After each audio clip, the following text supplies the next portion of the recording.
Assalamualaikum warahmatullahi wabarakatuh. Perkenalkan teman-teman, nama saya adalah Aca Hidayah. Saya merupakan salah satu mahasiswa Fakultas Ekonomi dari Universitas Negeri Jakarta. Nah, pada kesempatan kali ini saya akan mencoba untuk memaparkan bagaimana pentingnya berorganisasi dan kepemimpinan, khususnya bagi mahasiswa. Kenapa demikian? Karena mahasiswa memiliki citra di masyarakat bahwa mahasiswa adalah individu yang memiliki integritas yang tinggi, intelektual yang tinggi, serta idealisme yang tinggi yang dibarengi dengan rasa peduli sosial yang tinggi pula. Maka, apakah kita akan menjadi mahasiswa yang hanya mendapatkan citra demikian atau menjadi sebenar-benarnya mahasiswa yang memiliki faktor-faktor untuk menunjang kita menjadi apa yang dicitrakan seseorang kepada kita? Semuanya berawal dari sini.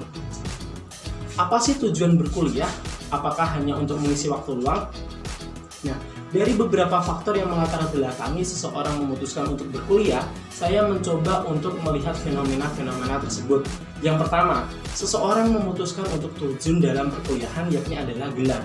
Ya, banyak orang yang memutuskan untuk berkuliah hanya untuk mencari gelar atau titel. Kenapa demikian? Karena di Indonesia ini, gelar atau titel merupakan pertimbangan yang sangat dibutuhkan ketika kita mencari dunia kerja. Maka tidak dipungkiri, seseorang atau banyak individu yang berkuliah hanya untuk mencari gelar. Lantas, faktor selanjutnya yang mempengaruhi seseorang ingin berkuliah adalah ilmu. Ya, betul sekali, karena individu-individu tertentu memang berkuliah untuk mencari ilmu, yang mana menurut individu tersebut, ilmu yang dia dapatkan akan dia gunakan ketika dia memiliki waktu di masa yang akan datang, entah digunakan dalam kehidupan sehari-hari atau digunakan ketika bekerja. Lalu untuk faktor selanjutnya yang melatar belakangi juga seseorang untuk memutuskan untuk berkuliah adalah relasi. Kenapa demikian? Karena dengan kita berkuliah, kita akan berjumpa dengan banyak orang dari berbagai daerah, bahkan mancanegara. Dan ini juga akan mempengaruhi ketika kita terjun dalam dunia pekerjaan. Karena tentu kita semakin banyak relasi, semakin kita banyak jaringan, akan membantu kita ketika bekerja. Ketika kita menemukan seseorang yang pas ketika kita berkuliah, akan mungkin kita bisa ajak untuk bekerja sama ketika bekerja. Lantas, faktor yang selanjutnya yang sering muncul dan ini merupakan fenomena yang sering terjadi hingga sekarang, yaitu adalah faktor gengsi. Kenapa demikian? Ya, seseorang mungkin banyak yang berkuliah karena faktor gengsi, yang mana lingkungannya kebanyakan berkuliah sehingga dia merasa malu atau merasa minder jika dia tidak berkuliah. Maka dari itu banyak sekali mahasiswa yang salah jurusan atau masuk yang penting masuk. Saya harus berkuliah seperti itu. Apakah itu semua tujuan yang tepat? Itu kembali ke pribadi masing-masing. Atau Anda semua ingin menjadi generasi bangsa yang mempunyai kecerdasan yang kompleks untuk kemajuan diri Anda dan sekitar Anda. Itu pilihan Anda. Lantas, kita akan membedah sedikit apakah itu mahasiswa yang sebenarnya. Mahasiswa pada dasarnya adalah sebuah kelompok masyarakat yang mempunyai kekuatan intelektual, integritas, dan idealisme yang tinggi dan memiliki kepedulian sosial untuk menciptakan sebuah kemajuan yang lebih baik. Tujuan-tujuan tersebut tidak hanya kita dapatkan dalam buku perkuliahan. Lantas di mana kita bisa mendapatkan faktor-faktor penunjangnya? Jawaban itu semua ada di organisasi. Kenapa demikian? Karena di dalam organisasi kita akan menjumpai banyak sekali problematika yang kita harus dapat untuk mencari solusinya. Sebelum kita membahas itu, kita harus tahu sendiri apa itu organisasi.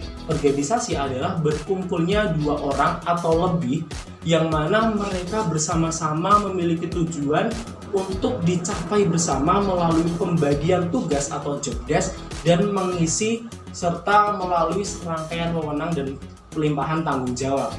Nah, dengan banyaknya tugas seperti itu, seorang mahasiswa yang terjun dalam organisasi harus bisa menempatkan dirinya ketika menjadi seorang organisasi. Lantas, apa saja yang akan kita dapatkan ketika kita terjun dalam organisasi? Yang pertama, communication skill atau keahlian berkomunikasi. Ya, tentu. Ketika kita masuk dalam dunia organisasi, kita akan berjumpa dengan banyak orang dan kita dituntut bagaimana kita bisa menyampaikan pendapat kita tanpa ada kesalahpahaman. Kesalahpahaman sering muncul ketika kita tidak dapat menyampaikan pendapat kita dengan baik. Alhasil terjadi masalah yang baru. Kemudian yang kedua, faktor yang akan kita dapatkan ketika kita mengikuti organisasi adalah organization skill, yang mana ini hanya kita dapatkan ketika kita masuk dalam organisasi, karena kita di dalam organisasi akan belajar bagaimana mengorganisir teman-teman kita, tim kita dengan problematika yang ada ketika kita harus dapat mencapai tujuan yang ingin kita capai. Dan ini hanya kita dapatkan ketika kita masuk dalam organisasi atau kepanitiaan.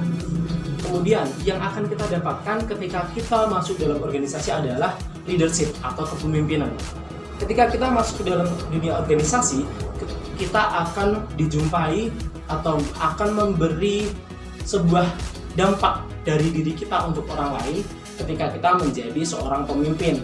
Ketika kita masuk dalam sebuah organisasi, kita akan ditempatkan menjadi seorang penanggung jawab, yang mana ketika kita memiliki sebuah tanggung jawab, kita harus bisa membawa yang orang-orang di bawah tanggung jawab kita menuju ke tujuan kita. Artinya, kita belajar untuk memimpin orang dengan berbagai macam karakter untuk mencapai tujuan. Kemudian yang kita dapatkan selanjutnya adalah relasi. Tentu, ketika kita masuk dalam sebuah organisasi, kita akan menjumpai banyak sekali orang dengan berbagai latar belakang, berbagai background keluarga, dan berbagai macam karakter. Dan di situ kita akan bisa memilih mana teman yang baik untuk kita, mana teman yang nantinya ketika kita ada di dunia kerja bisa kita ajak untuk berkolaborasi.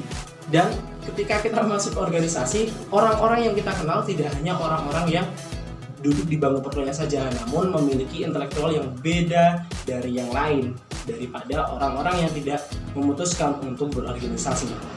Kemudian yang kita dapatkan adalah etika. Ya, ketika kita masuk dalam dunia organisasi, kita akan dijumpai atau akan menjumpai orang dengan berbagai macam karakter.